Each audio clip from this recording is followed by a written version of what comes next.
بالله من الشيطان الرجيم بسم الله الرحمن الرحيم ويوم يحشرهم جميعا يا معشر الجن قد استكثرتم من الإنس وقال أولياؤكم من الإنس ربنا استمتع بعضنا ببعض وبلغنا أجلنا الذي أجلت لنا قال النار مثواكم خالدين فيها إلا ما شاء الله إن ربك حكيم عليم وكذلك نولي بعض الظالمين بعضا بما كانوا يكسبون يا معشر الجن والإنس ألم يأتكم رسل منكم يقصون عليكم آياتي وينذرونكم لقاء يومكم هذا قالوا شهدنا على أنفسنا وغرتهم الحياة الدنيا وشهدوا على أنفسهم أنهم كانوا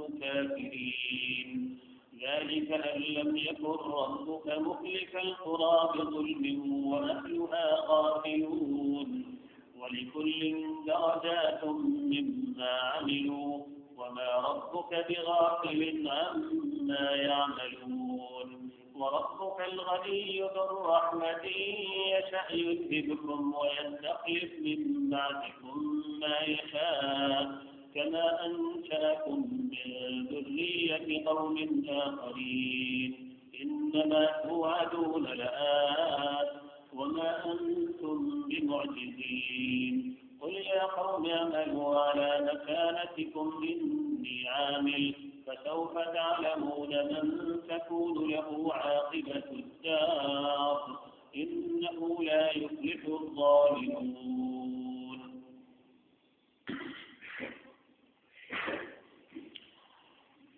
بسم الله. اس دو آیتوں کی تلاوت کی گئی ہے. سورہ انعام کی آیت نمبر 128 سے لے کر آیت نمبر 135 تک کی آیتیں ہیں.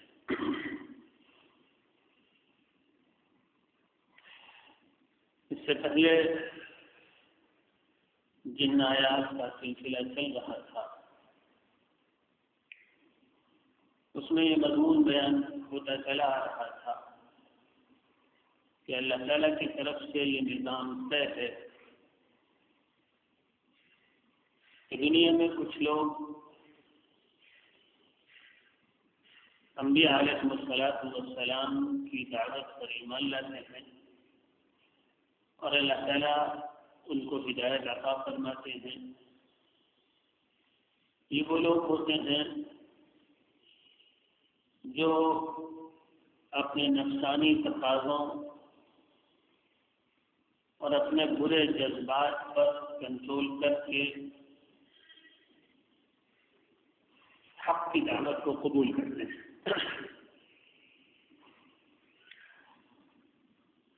جب یہ لوگ حق کی دعوت کو قبول کر لیتے ہیں اور اللہ تعالیٰ کی اطاعت والی زندگی گزارتے ہیں, اس کو راضی کرنے کی کوشش کرتے ہیں, تو اللہ تعالیٰ ان کی ہدایت میں پھر اضافہ فرماتا ہے. پھر ان کی ہدایت کا سفر آگے بڑھتا ہے اور پھر ان کے لیے اللہ تعالیٰ کی طرف سے خیر کو قبول کرنا اور نیکی پر چلنا آسان ہو جاتا ہے اور برائیوں سے بچنا اور گمراہیوں سے دور رہنے کی اللہ تعالیٰ ان کو توفیق عطا فرماتے ہیں. ایک خاص نعمت کا اس سلسلے میں تذکرہ آیا کہ جب اللہ تعالیٰ کسی بندے کو ہدایت دیتے ہیں اور وہ بندہ اللہ تعالیٰ کو راضی کر لیتا ہے تو پھر اس کو شرح صدر کی نعمت مل جایا کرتی ہے. پچھلی مجلس میں نے عرض کیا تھا کہ جس طریقے سے دین کی اور بہت سی اصطلاحات اور ٹرمز ہیں, تقویٰ, ایمان, ہدایت, اسی طریقے سے شرح صدر دین کی ایک ٹرم ہے، اسلام کی ایک اصطلاح ہے، جس کا مطلب یہ ہوتا ہے کہ اللہ تعالیٰ اس کے دل میں، اس کے سینے میں ایک نور رکھ دیتے ہیں، جس کے نتیجے میں ہر اچھی بات اور دین کی ہر حقیقت اس کے لیے سمجھنا، ماننا، قبول کرنا آسان ہو جاتا ہے۔ یہ ایک غیبی اور روحانی نعمت ہوتی ہے۔ جب اللہ تعالیٰ کسی کو عطا فرماتے ہیں تو اس کو نیکیاں پسند آتی ہیں، یہ ایک نور ہوتا ہے دل کا، اور یہ دین کا بڑا اونچا مقام ہوتا ہے کہ اللہ تعالیٰ دل میں، قلب میں نور عطا فرماتے ہیں۔ رسول اللہ صلی اللہ علیہ وآلہ وسلم کی ایک خاص دعا حدیث میں آئی ہے۔ حدیث میں آیا ہے کہ رسول اللہ صلی اللہ علیہ وسلم فجر کی نماز کے لیے جب نکلا کرتے تھے سنتیں پڑھنے کے بعد اپنے گھر سے، تو کسی نور کی، قلب کے اس نور کی دعا مانگا کرتے ہیں۔ ایک عجیب نوری دعا ہے، محدثین اور علماء کے یہاں اس دعا کو دعائے نوری کہتے ہیں۔ رسول اللہ صلی اللہ علیہ وآلہ وسلم دعا مانگا کرتے تھے، اللہم اجعل فی قلبی نورا وفی بصری نورا وفی سمعی نورا وفی لسانی نورا وفی رأسی نورا وفی صدری نورا وفی شعری نورا وفی لحمی نورا وفی عصبی نورا وفی دمی نورا واجعل من فوقی نورا ومن تحتی نورا واجعل فی عصبی نورا واجعل من امامی نورا ومن خلفی نورا وعن یمینی نورا وعن شمالی نورا اللہم اعطنی نورا واعطن لی نورا۔ عجیب دعا ہے، نور ہی نور مانگا ہے رسول اللہ صلی اللہ علیہ وسلم۔ فرمایا اے اللہ میرے قلب میں، میرے دل میں نور عطا فرما دے، میری نگاہ میں نور عطا فرما دے، میری سماعت میں، میرے کانوں میں نور عطا فرما دے، میرے سر میں، میرے سینے میں، میرے ہاتھ پاؤں میں، میرے بال میں، میرے گوشت میں، میرے پٹھوں میں، میرے خون میں، میرے جسم میں نور عطا فرما دے، میرے سامنے نور کر دے، میرے پیچھے نور کر دے، میرے دائیں نور کر دے، میرے بائیں نور کر دے، اللہ میرے اوپر نور کر دے، میرے نیچے نور کر دے، اے اللہ مجھے اپنا نور عطا فرما دے اور عظیم نور عطا فرما دے۔ رسول اللہ صلی اللہ علیہ وسلم نکلتے تھے گھر سے فجر کی نماز کے لیے، تو فجر کی نماز کو جاتے ہوئے دعا کرتے تھے، دعائے نوری۔ یہ وہ نور ہے جو بصیرت کا، قلب کا، سینے کا نور ہوا کرتا ہے۔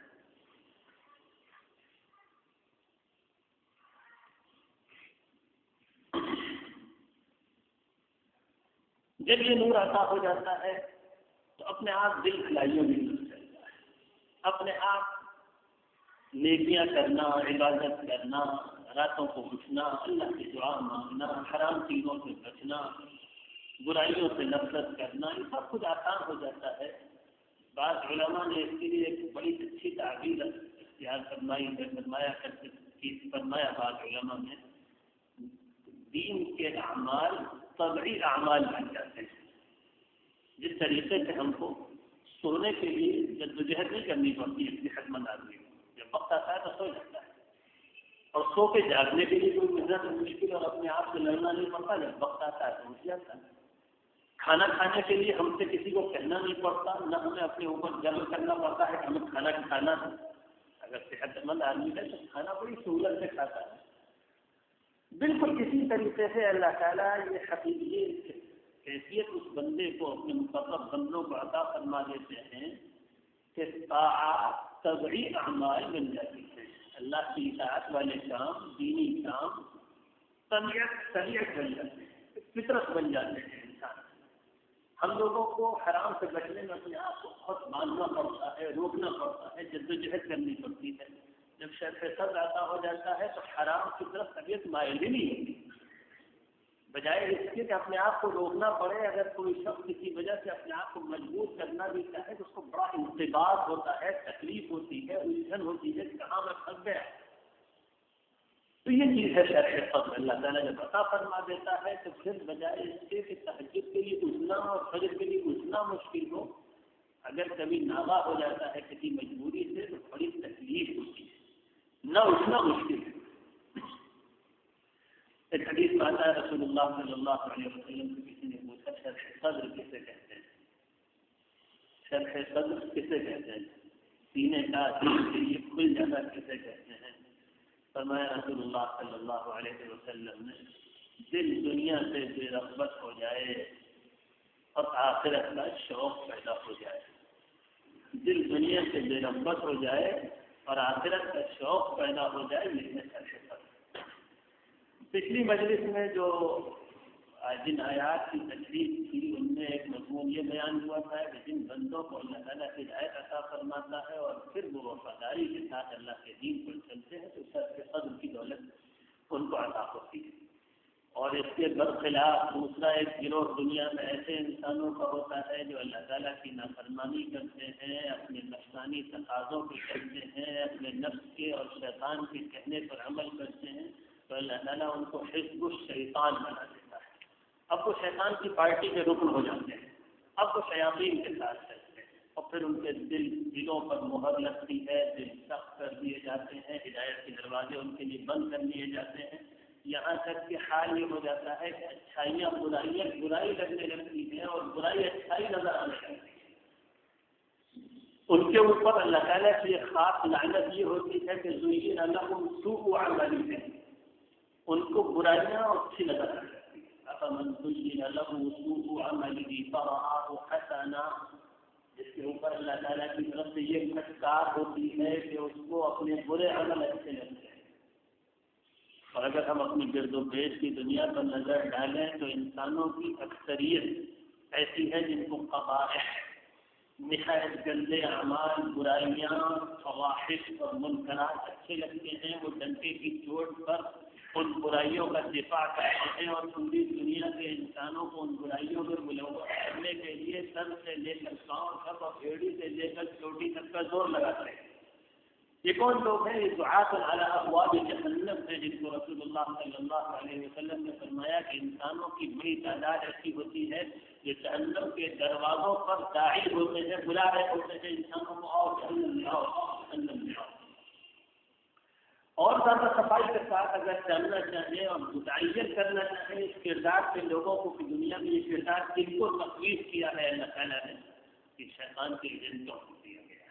پورا میڈیا، پوری مغربی تہذیب کے داعی، سارا تعلیمی نظام، اس پورے اخلاقی نظام کے قائدین اور اس کے داعی سب دعاۃ علی ابواب جہنم، یہ سب جہنم کے دروازے پہ کھڑے ہوئے وہ داعی ہیں جو انسانوں کو بلا رہے آؤ جہنم میں آؤ، ہم بھی آئیں گے تم بھی آؤ. بہت سے لوگوں کو یہ کردار تفویض کیا جاتا ہے اور دیا جاتا ہے.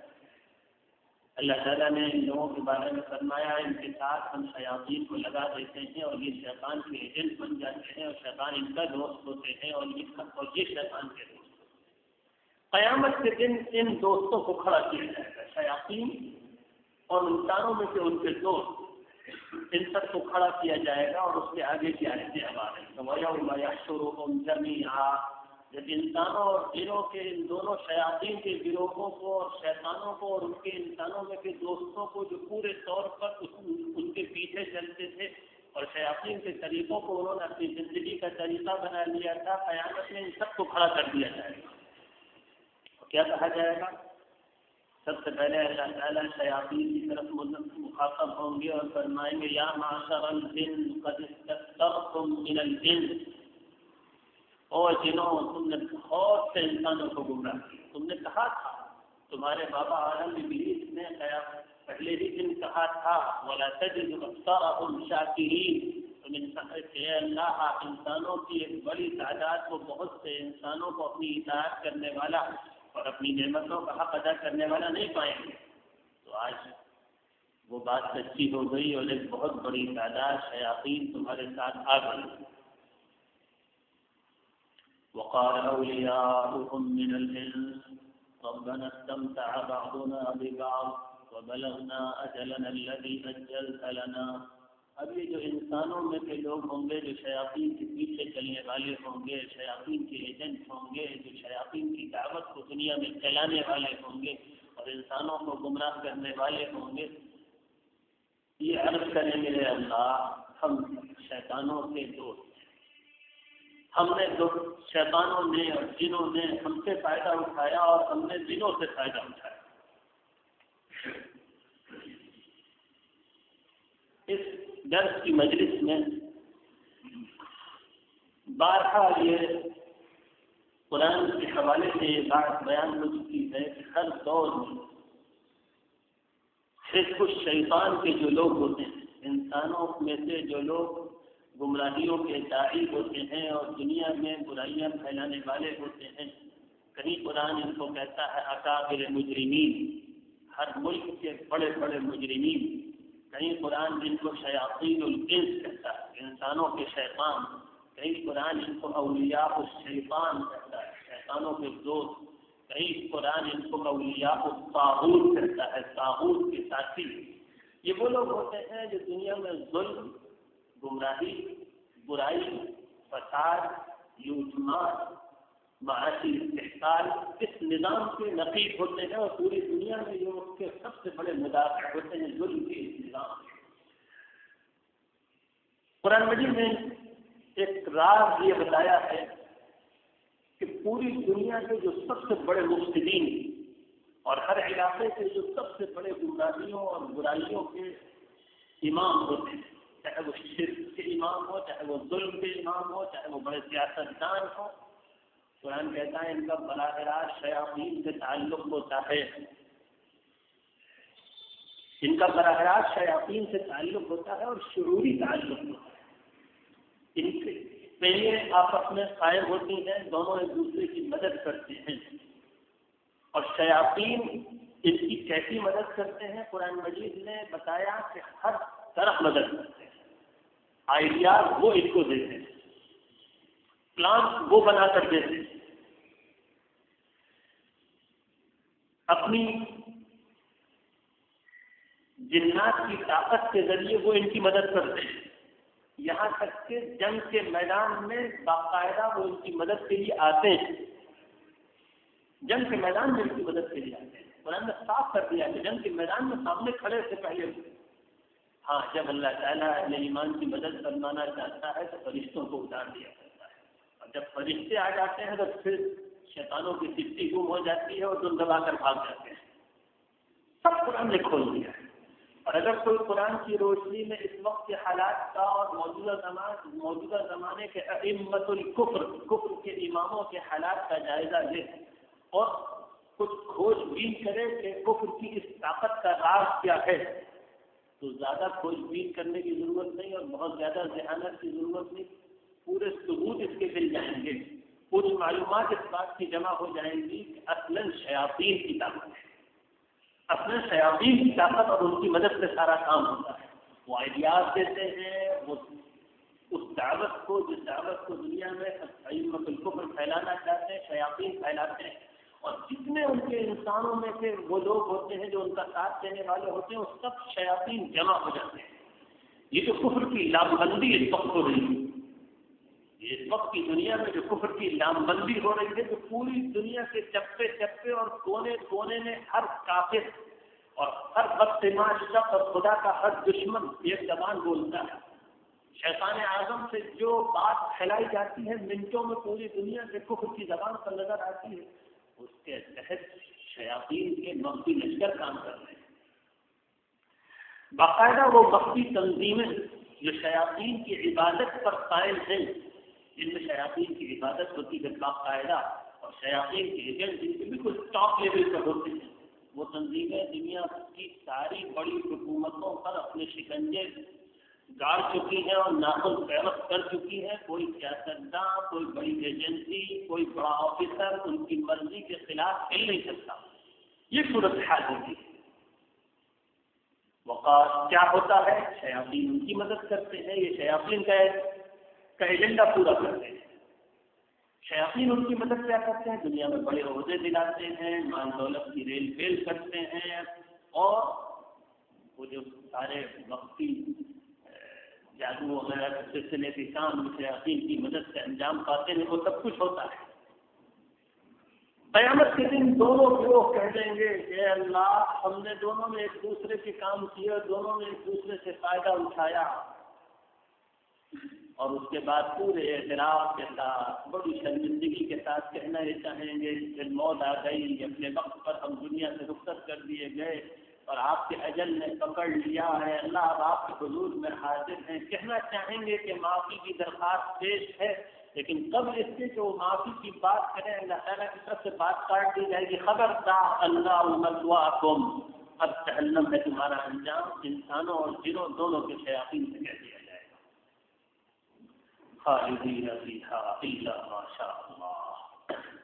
شیطان اور شیطان کے پیچھے چلنے والوں سے کہہ دیا جائے گا تمہارا انجام جہنم ہے، ہمیشہ اس جہنم میں تم رہو گے، سوائے ان لوگوں کے جو شیاطین کے پیچھے بھی چلتے ہوں گے اور ایمان اور اسلام کے اعمال بھی کرتے ہوں گے، گناہ بھی کرتے ہوں گے، ایسے لوگ بھی جہنم میں جائیں گے، مگر اللہ تعالیٰ ان کو چاہے گا اور بعد میں نکال لے گا۔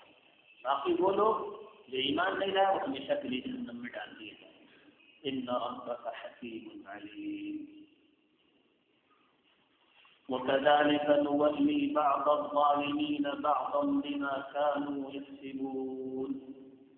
اب اللہ تعالیٰ فرماتا ہے یہ جو صورتحال ہے کہ شیاطین کی بہت گہری دوستی اور تعلق ہو جاتا ہے گمراہ لوگوں سے، نافرمانوں سے، گنہگاروں سے۔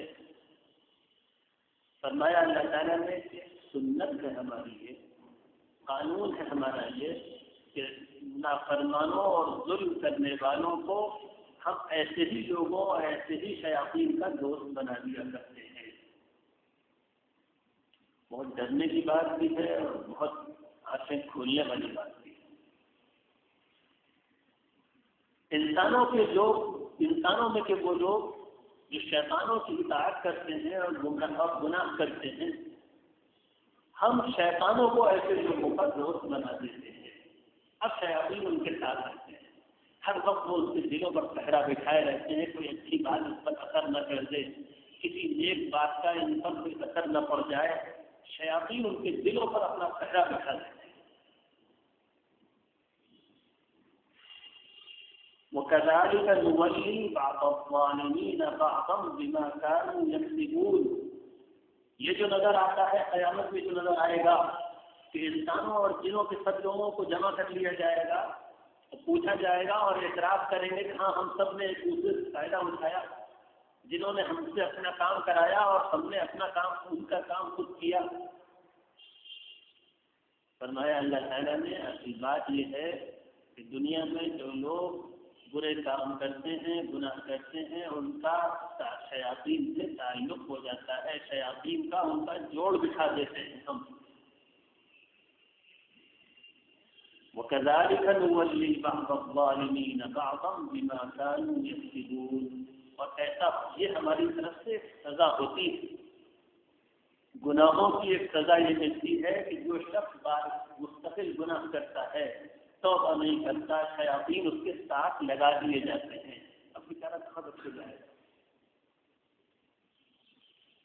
ایسا بدقسمت شخص جس کو اللہ تعالیٰ جس کی حفاظت نہ فرمائے، ایسا بدنصیب شخص جس کی اللہ حفاظت نہ فرمائے اور شیاطین کو ساتھ لگا دے، ایسا شخص کیسے ہدایت پائے گا؟ بڑی محرومی کی بات ہے۔ یہ آیات اصلاً ہدایت اور ضلالت کے سلسلے کی تفصیلات بیان کر رہی ہیں۔ ہدایت کیا ہے، کن کو ملتی ہے، ضلالت کیا ہے، کن کو ملتی ہے۔ ہم لوگ اصل میں کیونکہ بہت سطح بھی اور ظاہر بھی ہو گئے، صرف ظاہر کو دیکھتے ہیں، باطن کو دیکھنا، روحانی حقیقتوں سے مناسبت پیدا کرنا یہ ہمارے بس کی چیز نہیں رہی۔ لہٰذا ہم لوگ یہ سمجھتے ہیں کہ درس میں آ جائیں اور زبانی باتیں سن لیں، کوئی کتاب پڑھ لیں، اس کا نام ہے ہدایت۔ کیا شیطان اور ابلیس سے زیادہ کوئی علم رکھنے والا ہے؟ کیا ابلیس سے زیادہ کسی کے پاس علم؟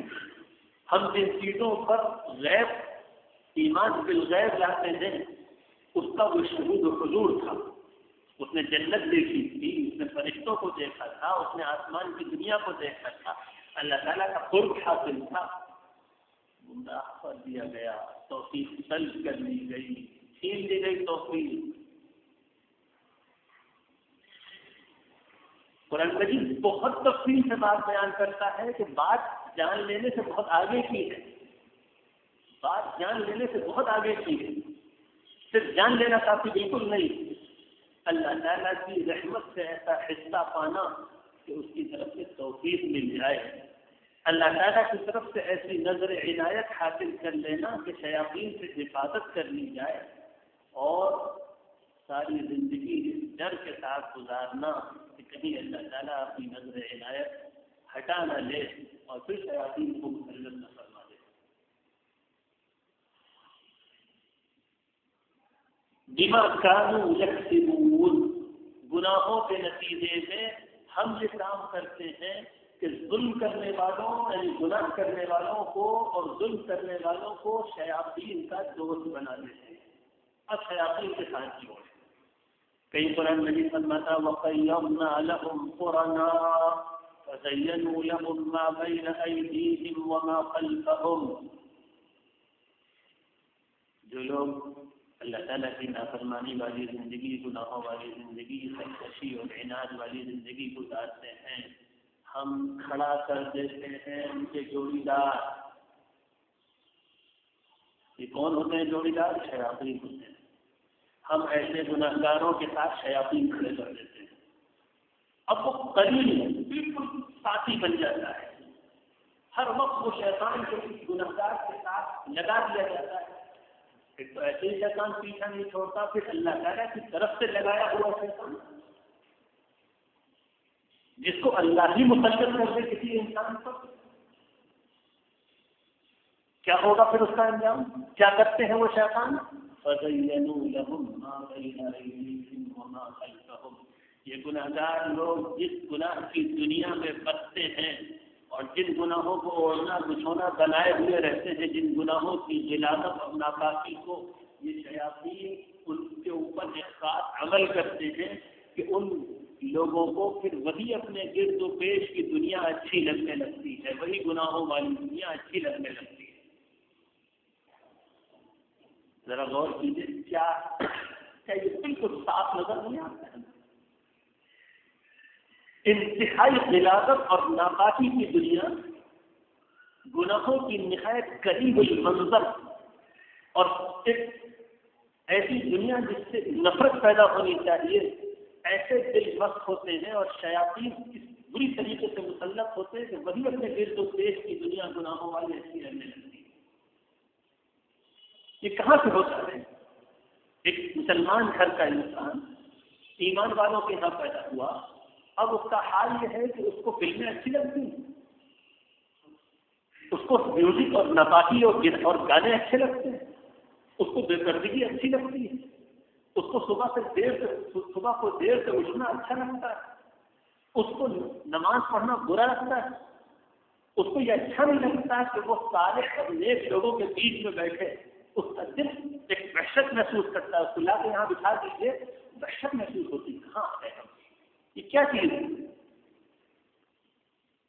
افسوس کہ لوگ یہ سب چیزیں دیکھتے ہیں اور بہت سے ہم جیسے لوگ اپنے آپ میں یہ تبدیلیاں، یہ برے نشانات، یہ برے آثار اپنے آپ میں محسوس کرتے ہیں، اپنے آپ میں برے یہ چیزیں محسوس کرتے ہیں کہ ہمارے اندر یہ امراض ہیں، لیکن اس کے باوجود اس طرف رہنمائی نہیں ہوتی کہ یہ دراصل اللہ تعالیٰ کی طرف سے سزا ہے گناہوں کی کہ شیطان صاف کر دیا گیا ہے۔ فَزَيَّنُوا لَهُم مَّا بَيْنَ أَيْدِيهِمْ وَمَا خَلْفَهُمْ، اب شیطانوں نے وہی گرد و پیش کی دلدل غلاظت کی بہت اچھی لگانی شروع کر دی، اب اس تعفن میں سے اس کو خوشبو آ رہی ہے، اس تمام میں اس کو خوشبو آ رہی ہے، وہ ڈراؤنا بھیانک منظر گناہوں کا اس کو خوشنما نظر آ رہا ہے، یہ شیاطین ہے۔ وَكَذَلِكَ نُوَلِّي بَعْضَ الظَّالِمِينَ بَعْضًا بِمَا كَانُوا يَكْسِبُونَ، گناہوں کے نتیجے میں ہم گناہگاروں کے ساتھ انہی جیسے دوسرے یعنی شیطانوں کو ان کا دوست بنا دیتے ہیں۔ اللہ تعالیٰ محفوظ رکھے اس بات سے کہیں ایسا نہ ہو کہ ہمارے گناہ ہم کو اتنا محروم کریں کہ اللہ تعالیٰ اپنی عنایت کی ڈھال اور اپنی حفاظت کی ڈھال اسے چھین لے اور ہم کو شیاطین کے حوالے کر دے۔ اللہ محفوظ رکھے۔ سچی بات یہ ہے کہ انسان اس دنیا میں اتنا کمزور پیدا کیا گیا ہے شیاطین کے سامنے. تو قرآن نے یہ بات کہہ دی کہ شیاطین کے سامنے انسان کو بڑا کمزور پیدا کیا گیا ہے. انه یراکم هو وقبیلہ من حیث لا ترونہم. انسانوں شیطانوں کو عجیب طاقتیں دی گئی. وہ تم کو دیکھ لیں گے تم ان کو نہیں دیکھ پاؤ گے. وہ تمہارے ساتھ رہیں گے تم ان کو محسوس نہیں کر پاؤ گے. بلکہ یہاں تک وہ تمہارے جسم میں گھس جائیں گے. حدیث میں آتا ہے ان الشیطان لیجری من ابن آدم مجرى الدم. شیطان کس طریقے سے انسان کے جسم کی رگوں میں دوڑتا ہے جیسے خون دوڑتا ہے, اندر گھسا جاتا ہے. کتنا کمزور ہے انسان شیطان کے سامنے. ہاں اللہ تعالیٰ نے شیاطین سے حفاظت کا بھی پورا نظام بنایا ہے. یتعاقبون فیکم ملائکۃ باللیل وملائکۃ بالنہار. باقاعدہ حفاظتی ایک نظام یہ بنایا گیا ہے کہ حفاظتی ملائکہ دنیا میں رکھے گئے ہیں انسانوں کی حفاظت کرنے کے لیے. شیاطین صبح کو الگ فوج آتی ہے, شام کو الگ فوج آتی ہے. اور اہل ایمان کے ساتھ کچھ خصوصی ملائکہ ایسے موجود رہتے ہیں جو ان شیاطین اور جنوں سے خاص طور پر ان کے وسوسوں سے, ان کی گمراہیوں سے, ان کی دعوت سے اہل ایمان کو محفوظ رکھیں. وہ دلوں میں اچھے خیالات ڈالتے ہیں, نیکی کے خیالات ڈالتے ہیں, پاکیوں کی محبت اور نیکیوں کی محبت کے خیالات ملائکہ ڈالتے ہیں. یہ کام ہے فرشتوں کا. ان الذين قالوا ربنا الله ثم استقاموا تتنزل عليهم الملائكة. جو لوگ ایمان لائے اللہ پر اور کہا ہمارا رب اللہ ہے, ثم استقاموا, کہ جس عہد اور اس وعدے پر جم گئے. یہ نہیں کہ زبان سے تو وعدہ ہے کہ ہمارا رب اللہ ہے اور عمل میں شیطان ہمارا مالک ہے, جو جہاں چاہے لے جائے. جب اس وعدے پر جم گئے تو کیا ہوتا ہے؟ تتنزل عليهم الملائكة. ان کے اوپر فرشتے اترتے ہیں. قرآن کہتا ہے. یہ کسی دیوانے کی بڑ یا کسی خبتی کا خب یا کسی وہم پسند وہم پرست آدمی کے وہم نہیں محسوس ہو رہا ہے کہ ملائکہ میرے اوپر آ رہے ہیں. نہیں. تتنزل علیہم الملائکہ. جو لوگ اللہ پر ایمان لاتے ہیں اور اس کے بعد مومنانہ زندگی گزارتے ہیں, اللہ سے وفاداری, اس کے تعلق, اس کی محبت, اس کے دین سے تعلق اور محبت, اس کے دین کی جذبمندی, بیٹیوں کا اہتمام, اللہ کی یاد, کیا ہوتا ہے پھر؟ ان کے اوپر فرشتے اترتے ہیں اور وہ فرشتے ان کے دلوں میں یہ خیالات ڈالتے ہیں, اللہ تخافوا ولا تحزنوا, مت ڈرو مت غم کرو, ہم ہیں تمہارے ساتھ اس دنیا کی زندگی میں شیاطین سے حفاظت کرنے کے لیے, اور قیامت میں بھی ہم تمہارا ساتھ دیں گے, پل صراط پار کرائیں گے, جنت میں پہنچائیں گے.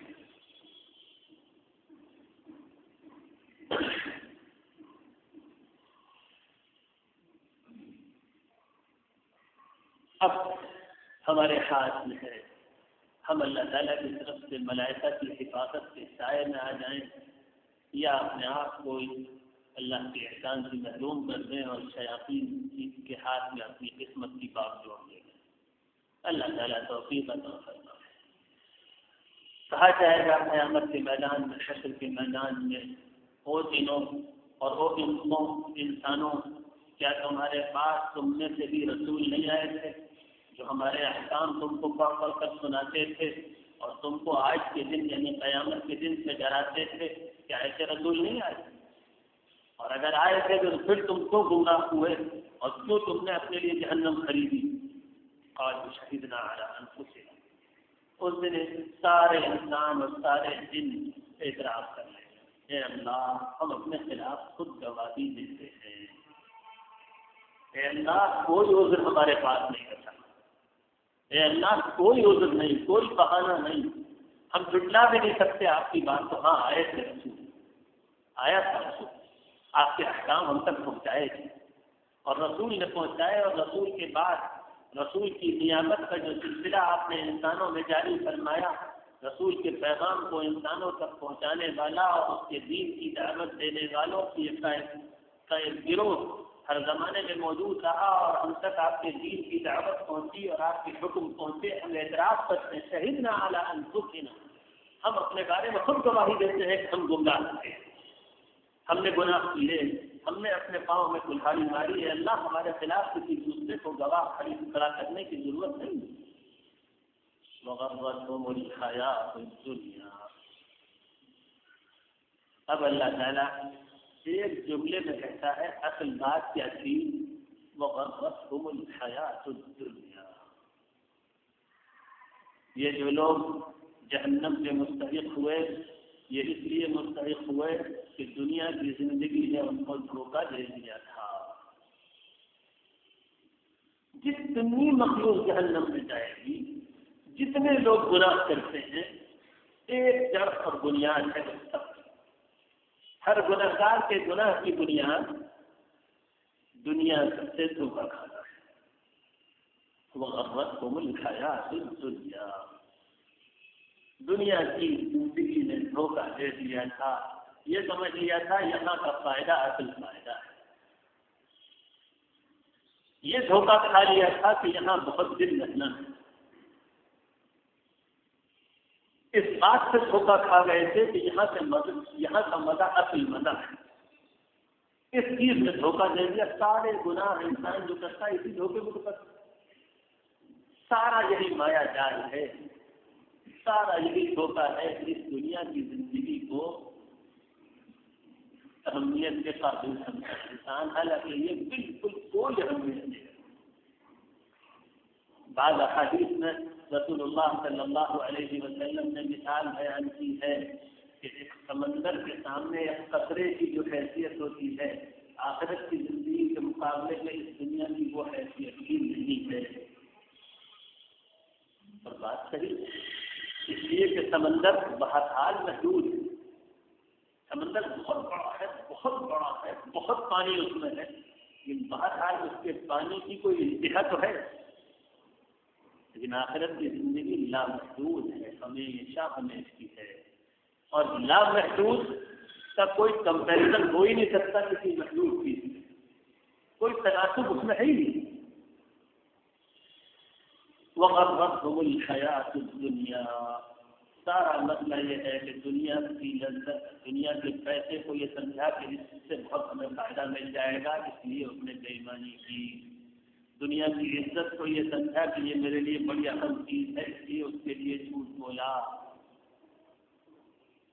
بستر کے مزے کو یہ سمجھا کہ یہ میرے لیے بہت بڑھیا چیز ہے، اس لیے نماز نہیں پڑھی۔ فلم کے مزے کو یہ سمجھا کہ اس سے مجھے مزہ آ رہا ہے اور یہ بڑی اچھی چیز ہے، بہت مزہ آ رہا ہے۔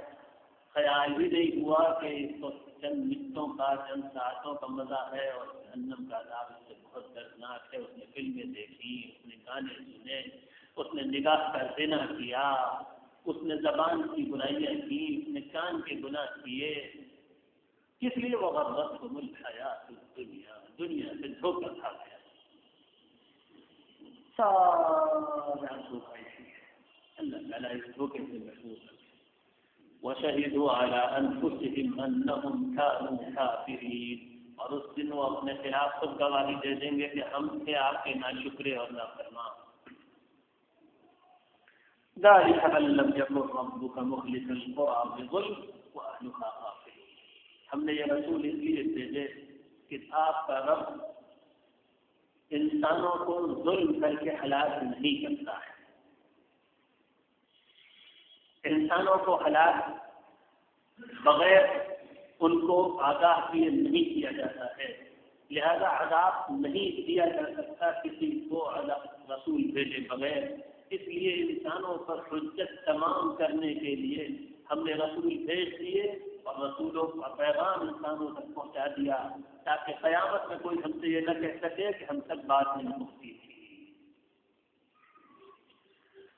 وَلِكُلٍّ دَرَجَاتٌ مِّمَّا عَمِلُوا وَمَا رَبُّكَ بِغَافِلٍ عَمَّا يَعْمَلُونَ، جنت والے اور جہنم والے، جنت والے اور جہنم والے ہر ایک کے بہت درجات ہیں اپنے اعمال اور اپنے کردار کے اعتبار سے۔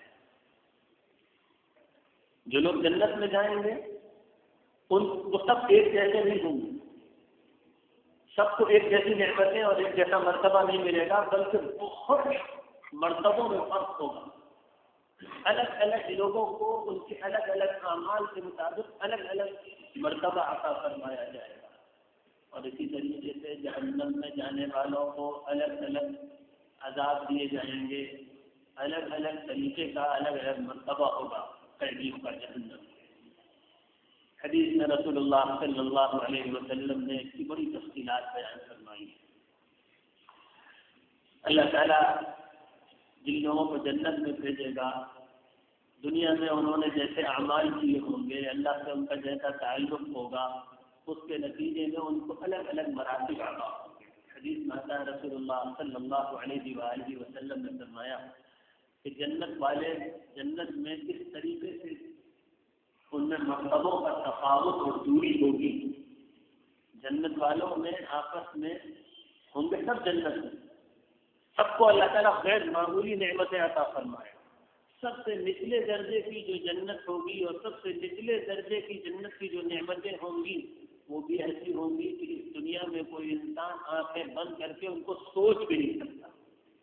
کسی انسان سے اگر کہا جائے کہ تم کو جو کچھ چاہیے ہو وہ سب آنکھیں بند کر کے سوچ لو، وہ تم کو مل جائے گا، تو انسان وہ نہیں سوچ سکے گا اور اس کا امیجنیشن بھی نہیں کر سکے گا جو نچلے سے نچلے سب سے معمولی درجے کی جنت والے کو ہے. دنیا میں کوئی انسان سوچ نہیں سکتا. لیکن اس کے باوجود جنت والوں میں درجات میں آپس میں اتنا تفاوت اور اتنا مرتبے کا فرق ہوگا کہ حدیث میں آتا ہے کہ رسول اللہ صلی اللہ علیہ وسلم فرماتے ہیں جس طریقے سے تم کو بہت دور دور ستارے نظر آتے ہیں، اس طرح جنت والوں کو جنت اوپر کے درجات کی جنت والوں کے درجے نظر آئیں گے. اتنا زمین سے لے کر ستاروں تک کا گیپ ہے، اتنا گیپ ہوگا جنت کے درجات اور منزلوں میں آپس میں. اللہ تعالیٰ ان کے درجات عطا فرمائے. اسی لیے ہم لوگوں کو سارے اہل ایمان کو دعا تلقین کی گئی ہے کہ ہر نماز میں بار بار اللہ تعالیٰ سے دعا مانگو، اهدنا الصراط المستقیم صراط الذین انعمت علیہم. ہر نماز میں ہم دعا مانگتے ہیں اللہ ہمیں سیدھا راستہ دکھا دیجیے، ان لوگوں والا راستہ جن پر آپ نے نعمت فرمائی ہے، ہدایت کی. اور دوسری جگہ قرآن میں اس کی تشریح کر دی گئی کہ یہ کون لوگ ہیں جن کے حوالے سے تم دعا مانگتے ہو کہ ہمیں ان کا راستہ دکھا دیجیے اور ان کے راستے پر چلا دیجیے. یہ نبی ہیں، صدیق ہیں، شہداء ہیں اور اللہ کے صالح اور نیک بندے ہیں. تو یہ جو اونچے درجات کس طرح ایک جنت کے درجات میں اور مرتبوں میں ایسا تفاوت ہوگا کہ دنیا کے تارے جو نظر آ رہے ہیں اور پھر ان تاروں کے بیچ میں جو دنیا سے کتنا گیپ اور اتنا فاصلہ ہوگا جنت کے الگ الگ درجات میں. اسی لیے حدیث میں آتا ہے رسول اللہ صلی اللہ علیہ وسلم نے فرمایا جب مانگو اللہ سے تو جنت الفردوس مانگو. جب اللہ سے مانگو تو جنت الفردوس مانگو. یہ جنت الفردوس کو اونچے درجے کی جنت ہوگی. یہ درجات کن اعمال سے حاصل ہوتے ہیں؟ یہ جنت کے اونچے درجات ان تک پہنچانے والے اعمال کون ہیں؟ ایک بڑی عجیب و غریب حدیث ہے، حدیث قدسی. اللہ تعالیٰ نے رسول اللہ صلی اللہ علیہ وسلم سے پوچھا یا محمد اتدری ما الدرجات، محمد جانتے ہو جنت کے اونچے درجات کیسے حاصل ہوں گے؟ رسول اللہ صلی اللہ علیہ وسلم نے فرمایا اللہ تعالیٰ سے آپ خود عرض فرمائیے. یہ بات ہے جس میں اللہ تعالیٰ سے رسول اللہ صلی اللہ علیہ وسلم کی گفتگو ہو رہی ہے. حضور نے کہا کہ اللہ تعالیٰ خود فرمائیے. اللہ تعالیٰ نے جواب دیا کہ یہ درجات کیسے حاصل ہوتے ہیں؟ فرمایا اصباغ الوضوء على المكاره وكثرة الخطى إلى المساجد وانتظار الصلاة بعد الصلاة. نمبر 1 تکلیف اور ناگوار ہونے کے باوجود آدمی وضو کرے پوری طریقے سے، سارے اعضاء اچھی طریقے سے کھلے. اصباغ الوضوء على المكاره، ناپسند ہو، پریشانی ہو، تکلیف ہو، اس کے باوجود اچھی طرح وضو کیا جائے. اور ایک حدیث میں آتا ہے حضور صلی اللہ علیہ وسلم نے اچھی طرح وضو یا اسباغ کا عمل کر کے دکھایا اور کہا کہ کوئی ہو تو اس طریقے سے کوئی وضو میں تھوڑا سا حصہ بازو کا بھی ہے، پاؤں کے ٹخنے دھوئے تو اس طرح دھوئے کہ کچھ حصہ پنڈلی کا بھی دھل گیا. یہ ہے اسباغ، اچھی طرح پورا وضو کرنا. اور ان درجات کو بلند کرنے جنت میں اونچے درجات کو پہنچانے والا دوسرا عمل کثرت الخطا الی المساجد، مسجدوں کو زیادہ جانا، زیادہ قدموں کے نشان مسجدوں. جو انسان بار بار مسجد جائے گا اس کے قدم مسجد کو زیادہ ہو جائیں گے. تیسرا فرمایا حضور صلی اللہ علیہ وسلم نے وانتظار الصلاۃ بعد الصلاۃ، یہ آسان نہیں ہے، یہ مشق سے حاصل ہونے والی چیز ہے. کسی انسان کا یہ حال ہو جائے، کسی انسان کا دل نماز میں اور عبادت میں ایسا لگنے لگے اور اللہ تعالیٰ سے ایسی محبت ہو جائے کہ اس کو ایک نماز کے بعد دوسری نماز کا انتظار رہنے لگے.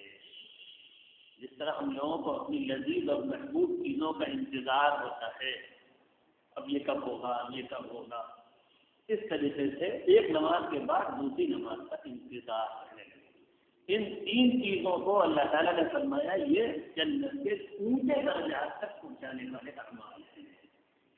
وَلِكُلٍّ دَرَجَاتٌ مِّمَّا عَمِلُوا، جنت والوں کے بھی بڑے مختلف درجات ہیں، جہنم والوں کے بھی مختلف درجات ہیں.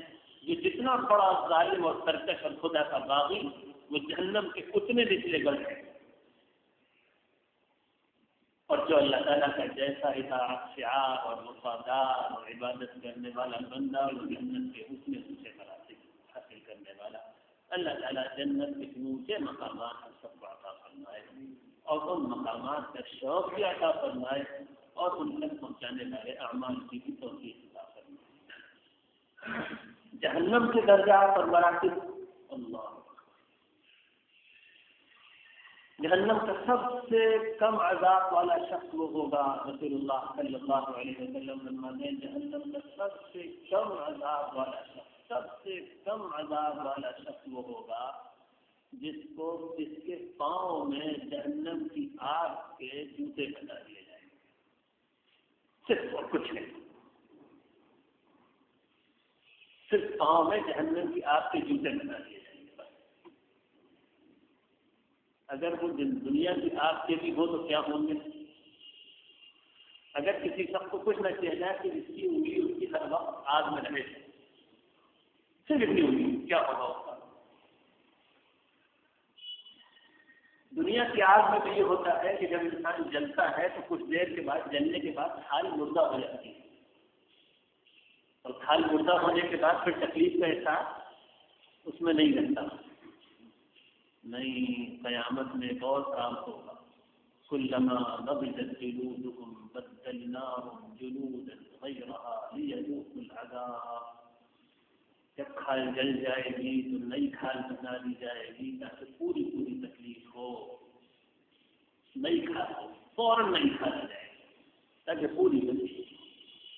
اور پھر اس آگ کا حال اللہ، حدیث میں آتا ہے اس شخص کو جس کو پاؤں میں آگ کے، جہنم کی آگ کے جوتے پہنائے جائیں گے، اس کا حال یہ ہوگا کہ اس پاؤں کے تلفوں میں جو آگ کی گرمی ہوگی، اس کی تپش ایسی نیچے سے اوپر کو چڑھ رہی ہوگی کہ دماغ اس طریقے سے کھولے گا جیسے ہانڈی میں پانی کھولتا ہے، کھٹ کھٹ کھٹ کھٹ کھٹ.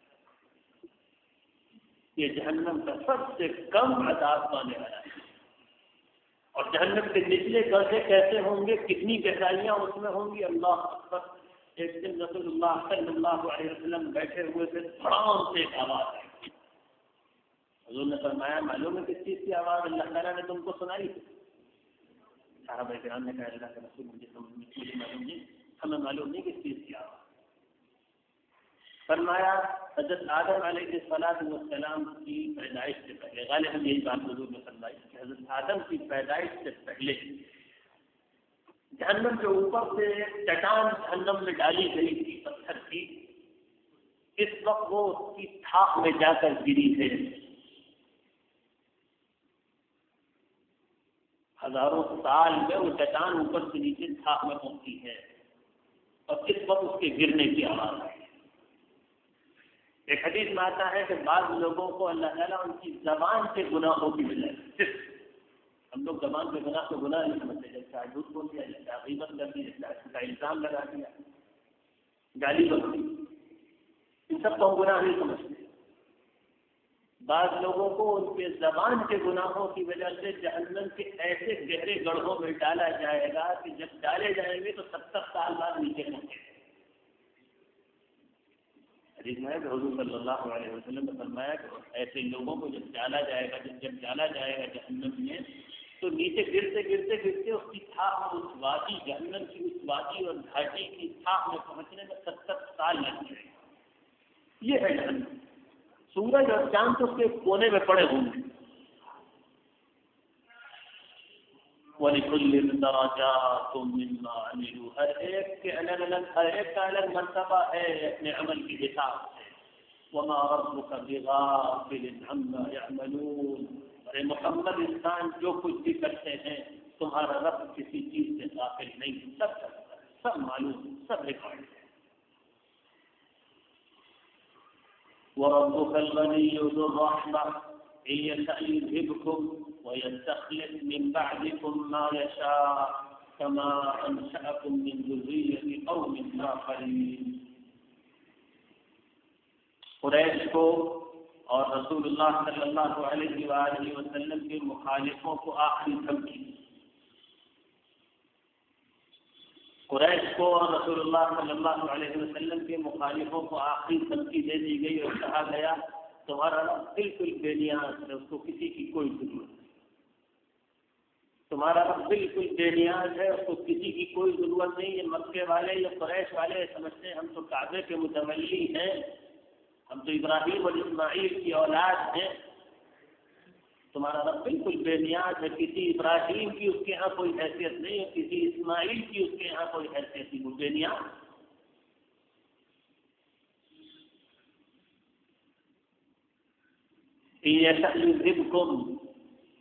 چاہے گا اللہ تو تم سب کو ختم کر کے تمہارے پاس دوسروں کو لے آئے گا اور وہ تمہاری جگہ پہ آ جائیں گے اور ان سے اللہ تعالیٰ اپنے نبی کی نصرت کا کام لے گا۔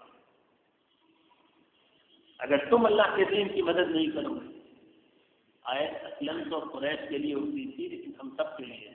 اگر تم اللہ کے دین کی مدد نہیں کرو گے اور اگر تم اللہ کے رسول صلی اللہ علیہ وسلم کی نصرت کے لیے ارادہ نہیں کرو گے تو اللہ تعالیٰ تم کو رخصت کر دے گا، کسی اور کو تمہارے بعد لے آئے گا، جس طریقے سے تم بھی کسی اور قوم کے بعد ہی آئے۔ پچھلے لوگ گئے، رخصت ہو گئے، تم نئے آئے ہو، نہ کسی کے آنے سے اللہ کا کوئی فائدہ، نہ کسی کے جانے سے اس کا کوئی بگاڑ۔ ربک الغنی، تمہارا رب بے نیاز ہے۔ اللہ تعالیٰ کا کسی کے ساتھ کوئی رشتہ نہیں، کوئی اپنے بارے میں کسی خوشگمانی میں مبتلا نہ ہو کہ ہم تو چنی ہیں اور چنا ہے۔ اللہ کے نیاز ہے، جس کو چاہے نیک توفیق دے دے، جس کو چاہے جہنم کی پیدا کر دے۔ ایک بات خاص طور پر یہاں پر بہت الگ ہے، کہنا یہ تھا قرآن کو، اے قریش کے لوگوں، اللہ گواہ بے نیاز ہے تمہارے اس عمل سے، تمہارے کفر سے، تمہاری ناشکری سے، تمہارے شرک سے، ہمارے نبی کی تم جو مخالفت کرتے ہو اس سے میرا کچھ نہیں بگڑتا۔ جب تک چاہیں گے تمہیں مہلت ملے گی پھر تم کو رخصت کر کے کسی دوسرے کو ہم لے آئیں گے۔ بیان یہی کرنا تھا اور اللہ تعالیٰ کی بے نیازی ہی بیان کرنی تھی، مگر اللہ تعالیٰ ایسے کریم ہیں، ایسے رحیم ہیں کہ جہاں بھی قرآن میں وہ دھمکی دینے کے لیے اپنے بے نیاز ہونے کی بات کہتے ہیں وہاں پر ساتھ میں یہ بھی کہہ دیتے ہیں مگر اے انسانوں مایوس مت ہونا کہ ہمیں تمہاری پرواہ نہیں ہے، بے نیاز ہے، بے پرواہ ہے، نہ نہ نہ، ہم بہت رحمت والے ہیں۔ اکثر جگہ غنی کے ساتھ قرآن نے اسی لیے حمید کی صفت ضرور بیان کی ہے، اس کریم آقا کے صدقے کہ جب وہ عتاب بھی نازل فرماتا ہے، ڈانٹتا بھی ہے، تنبیہ بھی کرتا ہے تو اپنی صفت استغنا سے ڈرانے کے وقت بھی اپنی رحمت کی صفت کو یاد دلاتا ہے۔ وَرَبُّكَ الْغَنِيُّ ذُو الرَّحْمَةِ، تمہارا رب بڑا بے نیاز ہے مگر رحمت والا ہے، مایوس مت ہو جانا انسانوں، میں بڑا بے نیاز ہوں، تم کو رخصت کر دوں گا، تمہاری جگہ دوسرے آ جائیں گے، لیکن ساتھ میں وہیں پہ یہ بھی کہا گیا کہ ذو الرحمہ، بہت رحم کرنے والا ہے، بڑا پیار کرنے والا ہے۔ تم توبہ تو کر لو، میں سارے گناہ معاف کر دوں گا۔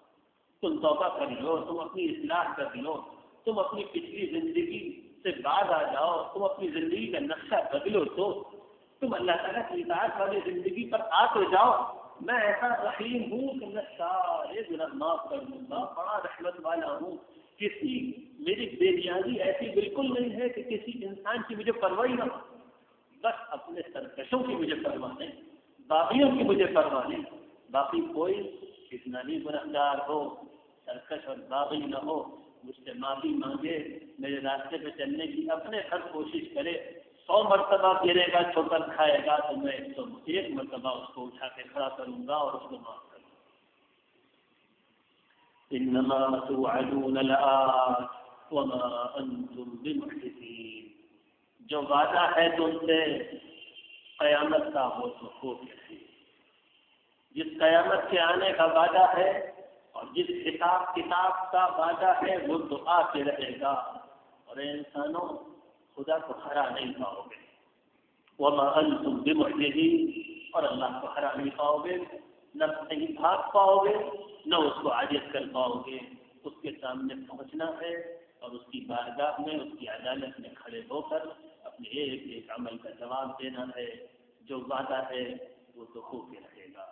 اللہ تعالیٰ ان آیتوں سے سبق حاصل کرنے، عبرت حاصل کرنے اور ان کی ہدایت پر عمل کرنے کی ہم سب کو توفیق عطا فرمائے، ہم سب کی ہدایت و اصلاح کو آسان فرما دے، گناہ چھڑوا دے اور نیکیوں کو ہمارے دل میں اور روح میں پیوست فرما دے۔